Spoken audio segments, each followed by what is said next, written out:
What's up mga repa? This is Kuya Nikki again, nagbabalik. And today, tayo nagluto ng pork barbecue liempo sa kawali. So sa video na to, ibabagi ko ang aking easy step-by-step procedure kung paano ko niluto ito. So paano mga repa? Tara samahan nyo muli at akin nang ibabahagi ang pagluluto nito.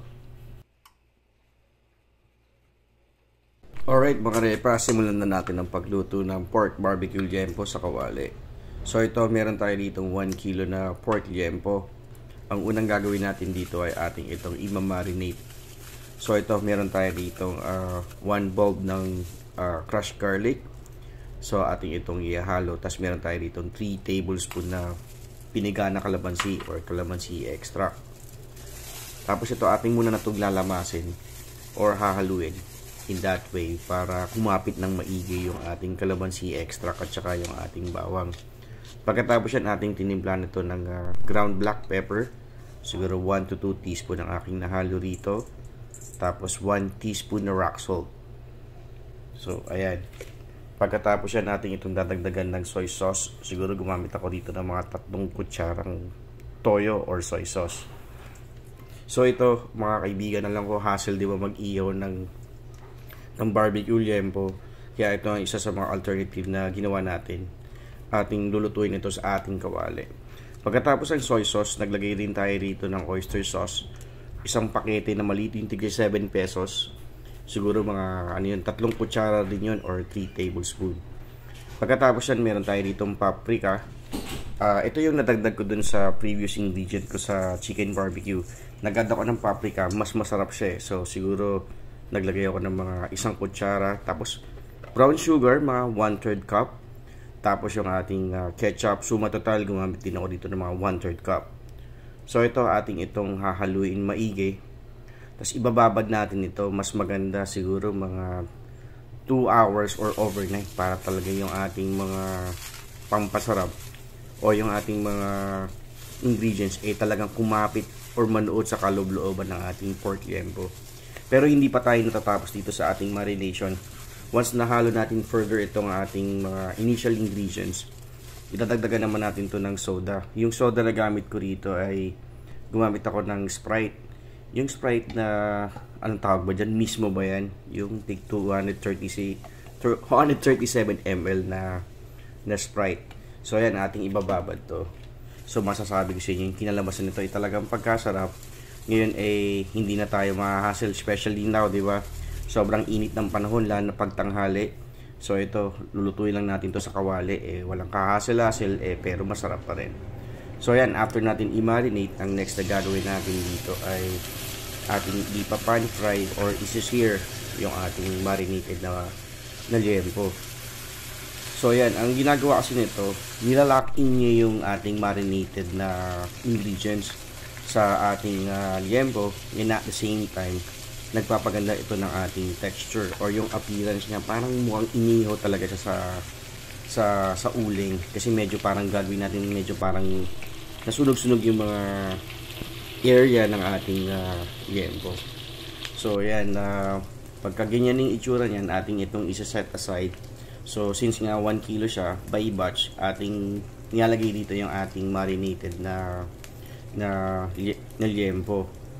So ayan, ating pinataside yan. Ito yung second batch natin. So pinapakita ko lang sa inyo na gradual yung paglagay ko, kasi pag sinabay-sabay nyo yung paglagay dito ng ating marinated pork liempo, hindi nyo siya masisir o hindi nyo siya mapapan fry. Ang mangyayari, magtutubig yan mga kaibigan. Magiging parang adobo na ang kakalabasan yan. So ganito ang gagawin dyan, tsagaan lang ito mga kaibigan. Pero kung ayaw nyo ng ganitong procedure, ang pwede nyo namang gawin pagsama-sama yun yung ingredients, tapos inyong pakukuluan. Pagka malapit ng maluto, buwasan nyo ng sarsa, tapos lutuin nyo pa further para maprito siya. So ayan, since ma-oily siya, maraming mantika, aking binawasan ito. Nagtira lang tayo dito ng konting mantika para dun sa ating flavor. Kasi yan, flavor yan, galing din yan sa ating pork liempo.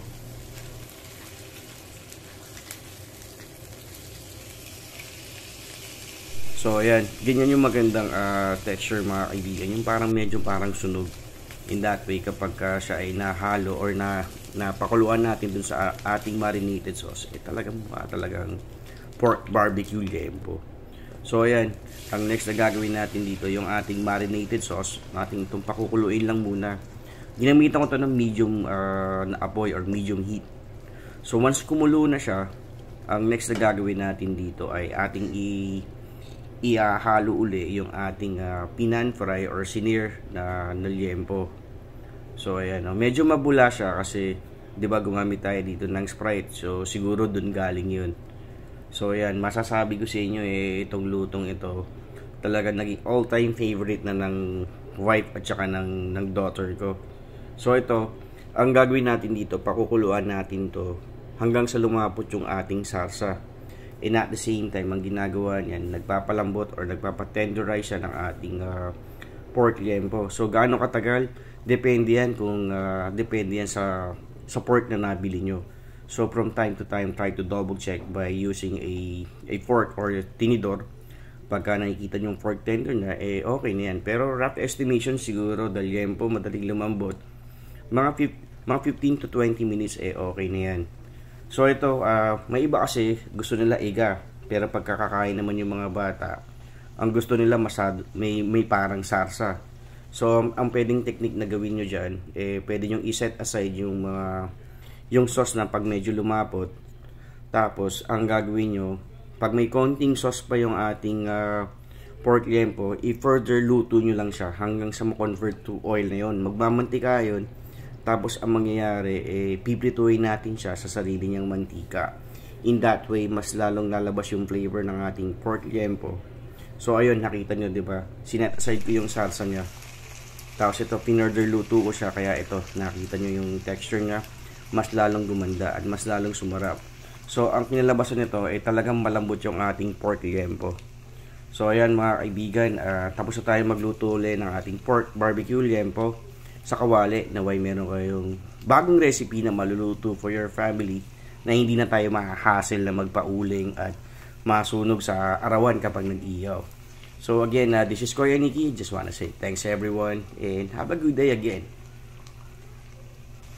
Habol ko pala, sa mga hindi pa nagsasubscribe, pwede na mag-subscribe and hit the notification bell para updated kayo sa aking mga videos. So, yun lang mga repa. So, till next video again Salamat ulit sa inyo.